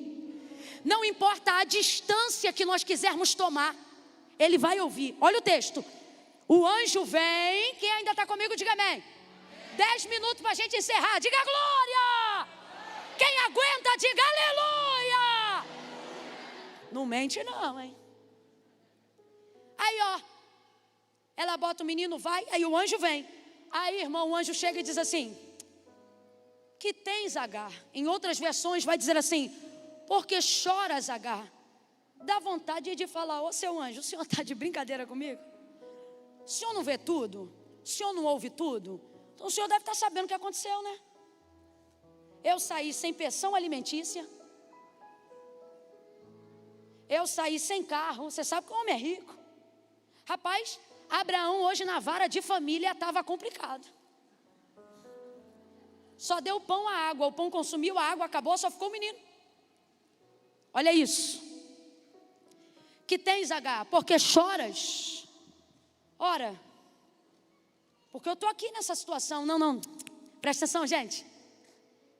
Sabe o que significa literalmente isso aqui, porque choras? Não é o anjo zombando de Agar. É o anjo tentando fazer Agar entender que não tem razão para. Porque eu vou lhe dizer, por que chora? Porque a água do odre acabou e eu já estou cansada da viagem, não sei para onde eu vou, não posso voltar de onde eu vi. O menino está chorando de fome, de cansaço, de tudo. Botei ele distante porque ele vai morrer e eu vou morrer. Então presta atenção, se você for pegar a razão toda do choro, é porque vai morrer. Se você pegar a razão da morte, é porque ela acha que vai morrer de sede. Olha isso. Quando o anjo vê ela chorando e diz, por o que tens, ou em algumas versões, por que choras, o que ele está querendo dizer para ela é: tudo isso aqui é porque você está sem água? Era ou não era? Naquela situação isolada, sim ou não? Vem, meu povo, sim ou não? Então quando ele chega dizendo o que tens, ou por que choras, é como se ele dissesse assim: H, eu não estou te entendendo. Você está chorando porque o odre está. Você está chorando porque já consumiu a água que veio da casa de Abraão. Sabe por quê que você está assim? Porque você não está conseguindo ver que diante de você tem uma fonte. Só que Deus não botou a fonte ali na hora, presta atenção. O lugar exato que H parou para chorar e pensou que ia morrer, o texto diz que havia ali uma. Deus não botou a fonte na hora. A fonte já estava ali, sim ou não? Mas H não. Porque às vezes a gente está tão preso no que perdeu no passado, que não vê o que Deus está colocando diante de nós no presente. Responda com inteligência, igreja: aonde cabe mais água? No odre ou na fonte? No odre ou na fonte? Deus está dizendo: ei, quando você entender o que eu estou colocando diante de você, você vai ter vergonha de ter chorado pelo que perdeu, porque aquilo que está diante de você é muito maior do que aquilo que ficou para trás de você. Eu vou repetir: porque aquilo que está diante de você é muito maior do que aquilo que ficou para trás de você. A unção que Deus tem agora é maior, a graça que Deus vai revelar agora é maior, a porta que Deus vai te abrir agora é maior. Oh, a restauração que Deus tem agora é maior. Pare de chorar. H, para de chorar. Ai, meu noivo. Deus está dizendo: eu vou te dar um casamento tão bom que tu não vai se lembrar do sobrenome do noivo. Ai, a minha casinha. Deus está dizendo: eu vou botar uma escritura na tua mão e tu não vai se lembrar da quantidade de zeros que tu pagava naquele aluguel. Ai, aquele meu amigo. Ai, Deus está dizendo: aquilo era algema travestida de aliança. Eu vou te dar amigos tão nobres que eu vou te apresentar os meus próprios. Assim diz o Senhor. Pare de chorar. Sabe por que você está chorando? Porque você está conseguindo ver o que já perdeu. Deus está dizendo: ei, levanta. Ele diz para ela: levanta. Presta atenção. A primeira palavra de ordem que o anjo libera para H é: levanta. Só depois ele abre os olhos. Deus está dizendo: quando você levantar, eu vou abrir teus olhos. Ele levanta. É como se caíssem escamas dos olhos e ela consegue ver. É uma fonte. Aí ela pega o odre. Deus está dizendo aqui para alguém: ninguém vai rasurar a tua história.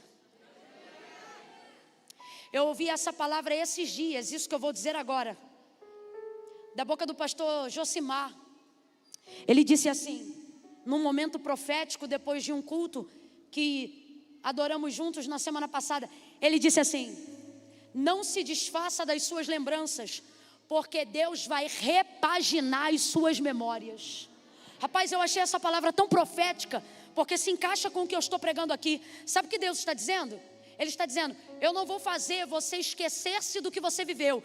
Eu vou te trazer uma nova perspectiva de tudo que você viveu. E isso será o suficiente para você seguir o teu caminho em paz. Levanta! Aí ela levanta, pega o odre, aí ela enche d'água, vai lá no menino. Por quê? Porque ela se distanciou, mas Deus continua ouvindo. Eu vou falar do jeito que Deus está mandando e o ministério de louvor pode vir subindo. Deus está dizendo assim para quem me ouve: ninguém esquece do que eu ainda lembro. Deus está dizendo: eu não deixarei cair no esquecimento aquilo que ainda está na minha memória. Vai lá, Agar, vai lá. Aí ela dá de beber ao menino. Final da mensagem, o texto diz que ela dá de beber, o menino cresce. Você leu comigo o final do verso? O menino cresceu. Completa aí, por favor, porque isso aqui é triunfo, irmãos. O menino, vem de novo, o menino, com mais vontade, o menino cresceu. Que menino cresceu? O menino que ela achou que ia? Deus está dizendo, sabe por que Berseba é o lugar do teu recomeço? Porque é aí que eu vou te mostrar que o que eu quero é maior do que o teu cansaço. Que o que eu tenho para fazer é maior do que a tua dor. Olha aqui, Berseba não é só o lugar da tua sobrevivência, é o lugar da tua superação. Vamos lá, coincidência? Não, justiça. Quando ela se distanciou de Ismael, qual foi a medida para ferir a distância? Um tiro de? Vem, gente, um tiro de? Aí o texto diz, o menino cresceu, se tornou o quê? Quem lembra? Você leu comigo, o menino cresceu e se tornou o quê? É coincidência? Não, é porque aquilo que não te mata, você supera. Aquilo que não te mata se torna a especialização da sua vida. Levanta a mão porque eu vou profetizar de novo. Você não vai morrer de depressão. Você só está passando por esse processo para ensinar as pessoas como é que se supera a depressão. Você não vai morrer falido. Você pode quebrar uma vez, quebrar duas vezes, mas você vai superar. Sabe por quê? Deus não vai permitir. Se Ele não permitiu você morrer, Ele vai te dar graça para superar, e você vai ensinar as pessoas como é que se ergue empresa do nada, como é que se tira filho da boca de fumo, como é que se recupera casamento. Aquilo que não te matou te preparou para triunfar. Ismael se tornou flecheiro.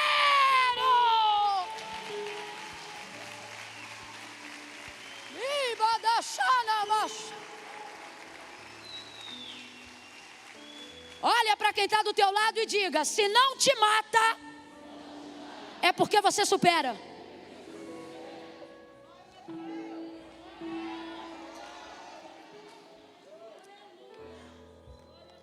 Final da história. Eita, Agar é dona da própria casa, é mãe do próprio filho, vai poder chamar os netos de meus, é dona das próprias vacas, do próprio gado, das próprias ovelhas. Parece que eu vejo, o menino podia ter sido o que quisesse, porque Ismael tem a bênção e tem a liberdade para ser o que ele, mas se tornou coincidência? Parece que eu vejo um moleque com 12 anos, a tenda já ajeitada, eles começando a superar, porque o texto diz que eles crescem no deserto. Quando chega a hora de Deus me abençoar, irmão, a geografia não é o mais relevante. Parece que eu vejo, isso aqui sou eu que estou contando, tá? Ismael dizendo assim, mãe, conta aí de novo. Como é que foi quando a gente saiu da casa lá de papai? Como é que foi a história? Parece que eu vejo ela dizendo, a gente andou não sei quantos quilômetros, eu pensei que ia morrer, te botei debaixo de um arbusto e me distanciei de você cerca de um tiro. E o quê? Um tiro de arco. Isso é o quê mais ou menos? Ah, meu filho, isso é muito longe, era para não te ouvir chorar. Parece que eu vejo ele andando no deserto, pegando um graveto do arbusto do deserto, limpando, botando corda, picando flecha, tezendo arco. Tem alvo no deserto? Não tem. Quando você está na direção de Deus, irmão, você vai ver coisas em lugares onde as pessoas não veem nada. Só que não dependia da onde ele queria que a flecha chegasse. Dependia da força que ele queria empregar para saber até onde a flecha ia. Você quer ver? Tem um episódio quando Eliseu já estava doente numa cama, aonde príncipes vão visitar Eliseu. E para carregarem uma porção profética antes da morte de Eliseu, Eliseu diz assim, pega aqui um arco e flecha, mira na janela e coloca força no arco, porque a distância que a flecha chegar, presta atenção, nesse episódio tem um alvo? Não tem. O que Eliseu queria era aferir a distância pela força que fosse colocada na flecha, no arco. Então não tem alvo, porque às vezes não é questão de aonde a flecha acerta, é a questão de onde ela pode chegar. Aí o príncipe não entendeu. Teseu pouco o arco, a flecha atravessou a janela. Aí Eliseu deu mais uma chance e disse: joga de novo. Aí ele não entendeu. Por quê? Porque tem gente que tem dificuldade de empregar força quando não vê um. Aí ele jogou de novo. Aí Eliseu não deu uma chance para ele. Falou: ó, seu reinado vai ser curto. Por quê?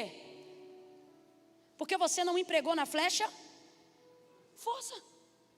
Então a mesma disposição que você teve que lançar essa flecha, ou seja, que não foi nenhuma, assim vai ser o teu reino, irrelevante. Agora, Ismael, para se tornar flecheiro no deserto, você acha que até ele aprender a usar o arco e flecha, ele tinha um alvo? Claro que não, mas mesmo assim ele habilitava a sua. Deus está dizendo: antes de te apontar a direção, eu vou aferir a tua disposição. Então às vezes você vai empregar força para fazer coisas que pessoas vão achar que não tem significado nenhum. Só que Deus está dizendo: isso é a medida da fé. Não foi coincidência, poderia ter sido qualquer coisa, mas se tornou flecheiro. Deus está dizendo: o que hoje você jura que é o instrumento usado para definir a sua morte, eu lhe garanto que será a especialização da sua vida. O que hoje te indigna é o que Deus vai te levantar para fazer. O que hoje te afronta é a área que Deus vai te dar autoridade para arrebentar. Porque se não te matou, é porque Deus te deu graça para super. Quem quer ficar vivo, levanta num salto de glória dessa cadeira aí agora.